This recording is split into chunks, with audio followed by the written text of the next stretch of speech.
गोड्डा लोकसभा में भी आप वहाँ से आपके चुनाव लड़ेंगे, तो वहाँ के जो मौजूदा सांसद हैं निशिकांत दुबे और अभी भाजपा के प्रत्याशी भी हैं, उन्होंने कहा कि ओवैसी का कैंडिडेट यहाँ पे आ रहा, हमारी लड़ाई इंडिया गठबंधन के प्रत्याशी से नहीं, हमारी लड़ाई एआईएमआईएम से। इस पर क्या कहना चाहिए? देखिए, जहाँ तक निशिकांत दुबे की बात है, वो कोई एस्ट्रोलॉजर नहीं है, भविष्यवक्ता नहीं है, इल्म नजूम नहीं जानते, कोई राजनीतिक विश्लेषक नहीं है, सियासी तज्ज़िया निगार नहीं है, पॉलिटिकल एनालिस्ट नहीं है। ये सर्वविदित है, वेल नोन फैक्ट है। ये राजनीति का खा गाघा जानने वाला इंसान भी ये अलग बोल सकता है कि हमारी लड़ाई बीजेपी कैंडिडेट के साथ यानी निशिकांत दुबे के साथ ही है। हमारे आने के बाद ये यूपीए और इंडिया गठबंधन के कैंडिडेट मिस्टर प्रदीप यादव दूर दूर तक कहीं दिखाई नहीं देंगे। वो अपनी जमानत बचाने के लिए जूझेंगे, संघर्ष करेंगे। ये तो सर्वविदित है, ये कोई अनहोनी बात नहीं की। और जहां तक निशिकांत दुबे की बात है, मैं आपको बता दूं, ये बड़ा विवादास्पद चेहरा है, ये कैरेक्टर ही बड़ा विवादास्पद है। देखिए, किसी भी व्यक्ति का व्यक्तित्व उसके वक्तव्य से परिलक्षित होता है। किसी भी इंसान की जो शख्सियत है ना, उसके रफ्तार और गुफ्तार और उसके अंदाज गुफ्तगू पर डिपेंड करता है, जाहिर होता है। ये हमेशा जो निशिकांत दुबे साहब हैं, हमेशा मुसलमानों, दलितों, आदिवासियों और ख़ासकर पिछड़े वर्ग के सेंटीमेंट को हट किया है। बल्कि मैं तो कहूँगा कि सिर्फ झारखंड प्रदेश ही नहीं, बल्कि पूरे देश को इन्होंने उस दिन शर्मसार किया था जिस दिन समगुप्ता से अपना पैर धुलवाकर उसका धुला हुआ पानी पीने पर मजबूर किया।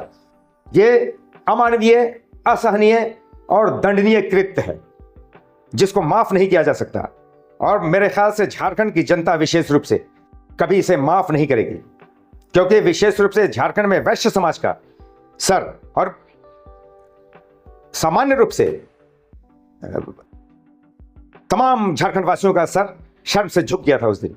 और ये हमेशा आप देख रहे हैं, इनका जो भी स्टेटमेंट आता है मुसलमानों के सेंटीमेंट को हमेशा हट करते हैं। ये पूरे झारखंड के मुसलमानों को, विशेष रूप से संथाल परगना के मुसलमानों को, ये हमेशा बांग्लादेशी घुसपैठिया कहकर बिहार से आया हुआ व्यक्ति यहाँ आके सांसद बन जाता है।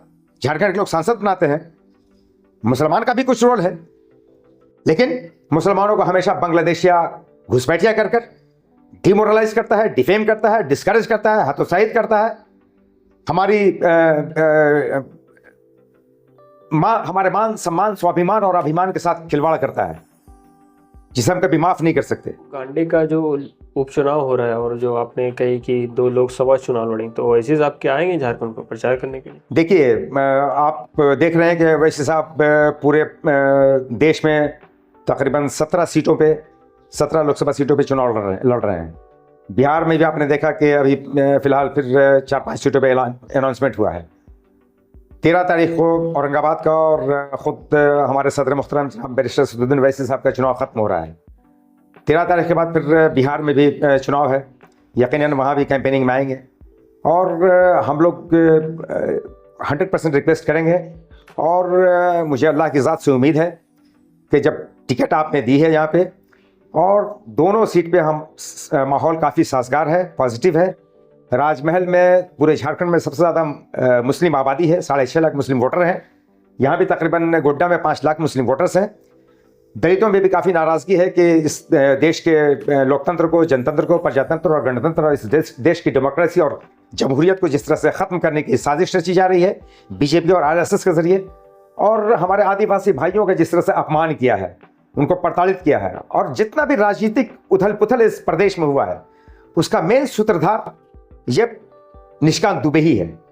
मेन कॉन्स्पिरेसी प्लॉटर, मेन साजिशकर्ता, मेन षड्यंत्रकारी, मेन खलनायक निशिकांत दुबे है। जितनी भी राजनीति, आज हेमंत सोरेन साहब को जेल की सलाखों के पीछे डालने वाले निशिकांत दुबे हैं। उनकी भाभी सीता सोरेन साहबा को बीजेपी में शामिल कराने वाले यही निशिकांत दुबे हैं। अभी आप देख रहे हैं कि लोबिन हेम्ब्रम को वहां खड़ा किया गया है, उसमें भी निशिकांत दुबे का सबसे बड़ा रोल है, जो बीजेपी के समर्थित उम्मीदवार के रूप में खड़ा किए गए हैं संथाल में जेएमएम को खत्म, संथाल से जेएमएम को खत्म करने के लिए। कल्पना सोरेन के पीछे भी, जो सर कल्पना सोरेन को जो बीजेपी सपोर्ट कर रही है, बीजेपी के सारे कैडर सपोर्ट कर रहे हैं, उनको जिताने की जी तोड़ कोशिश कर रहे हैं। ताकि झारखंड में इस गवर्नमेंट को डिसॉल्व कर दिया जाए और चंपई सोरेन साहब को अपने साथ शामिल करके ये राजनीतिक उथल पुथल मचे। इन सब के पीछे जो खलनायक है वो निशिकांत दुबे ही है। तो हम तमाम लोगों से आह्वान करेंगे, झारखंड के तमाम धर्म, तमाम जाति, तमाम समुदाय, तमाम संप्रदाय के लोगों से कि आप जात पात और धर्म से ऊपर उठकर झारखंड को बचाने के लिए सबसे पहले आप जेएमएम को बचाएं और झारखंड को बचाएं। और वैसे आप देख रहे हैं कि माननीय मोदी साहब का जो स्टेटमेंट आ रहा है, अललान तो गालियां दे रहे हैं मुसलमानों को, ज़्यादा बच्चा पैदा करने वाले हैं। आपने देखा कि जो मनमोहन सिंह के स्टेटमेंट को तोड़ मरोड़ के जो पेश किया जा रहा है कि उन्होंने कहा कि सबसे पहला अधिकार मुसलमानों का है, जबकि उन्होंने ऐसा स्टेटमेंट नहीं दिया था। हाँ, ये ज़रूर कहा था दलितों आदिवासियों के साथ साथ के माइनॉरिटी में विशेष रूप से मुस्लिम ना, लेकिन पत्रकार गए वहाँ पे, मीडिया के लोग गए, जर्नलिस्ट गए, उन्होंने जो क्लैरिफिकेशन दी वो बहुत उससे ज़्यादा कहीं भूचाल लाने वाली थी। आज ये लोग ब्लेम करते हैं कि उन्होंने कहा था कि Muslims have the first right on the whole of the natural resources of India. Bharat के सारे प्राकृतिक संसाधनों पर सबसे पहला अधिकार मुसलमानों को बनता है।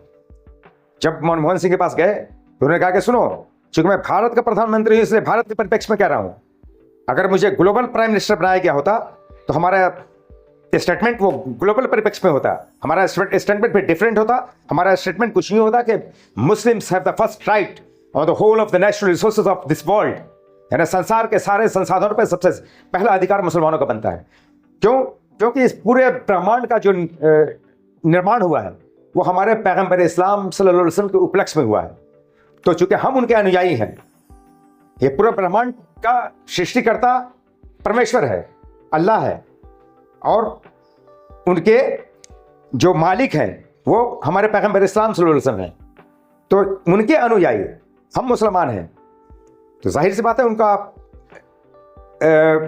अनुयायी जो फॉलोअर है ना, वही उनका उत्तराधिकारी हुआ।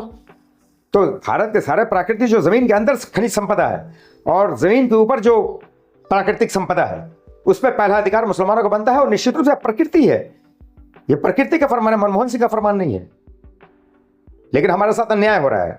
हमारे हालात इस मुल्क में दलितों आदिवासियों से बदतर कर दिए गए, सोशली भी, इकोनॉमिकली भी, पॉलिटिकली भी, एजुकेशनली भी, सामाजिक रूप से, आर्थिक रूप से, राजनीतिक रूप से और शैक्षिक रूप से भी, तालीमी, सियासी, इक़्तिसादी और समाजी, हर रूप से।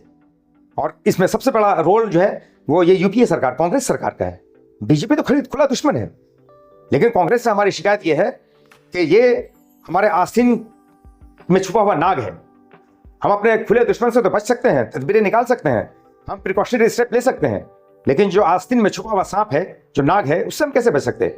आज इसने डसा है हमारी नस्लों को, 4 नस्लों को दफन कर दिया इस कांग्रेस और यूपीए ने।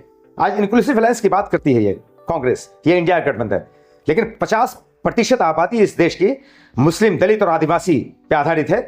इन तीनों की कोई लीडरशिप को एक्सेप्ट नहीं किया इन लोगों ने।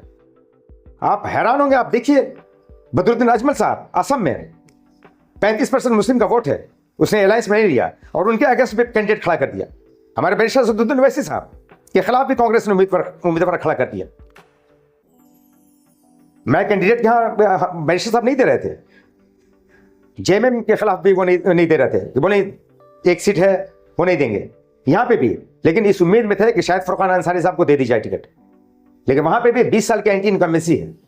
थॉमस हांसदा साहब 10 साल और उनका बेटा विजय हांसदा 20 साल में बाप बेटे पलट कर नहीं गए हैं मुसलमानों और दलितों आदिवासियों की तरफ। ऐसा नहीं कि मुसलमानों में रोष है राजमहल में, बल्कि दलितों, आदिवासियों, पिछले वर्ग के लोगों, इवन राजपूतों, ब्राह्मणों, भूमिहारों और लालाओं में भी, सो कॉल्ड जो अपर क्लास कहलाते हैं, उनमें भी रोष है।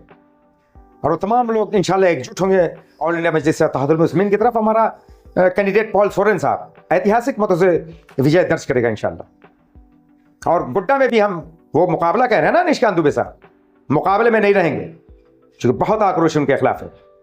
झारखंड की जनता उन्हें माफ नहीं करने वाली इस बार इंशाल्लाह रहमान, वहां भी हम जीत दर्ज करेंगे इंशाल्लाह रहमान। तो इंडिया गठबंधन के नेता है वो आप पर इल्जाम लगाते कि आप बीजेपी की बी टीम। देखिए, ये सब बहुत घिसा पिटा क्वेश्चन है, जर्नलिज्म का क्वेश्चन ही नहीं है, ये स्पोर्ट्स की फील्ड का क्वेश्चन है।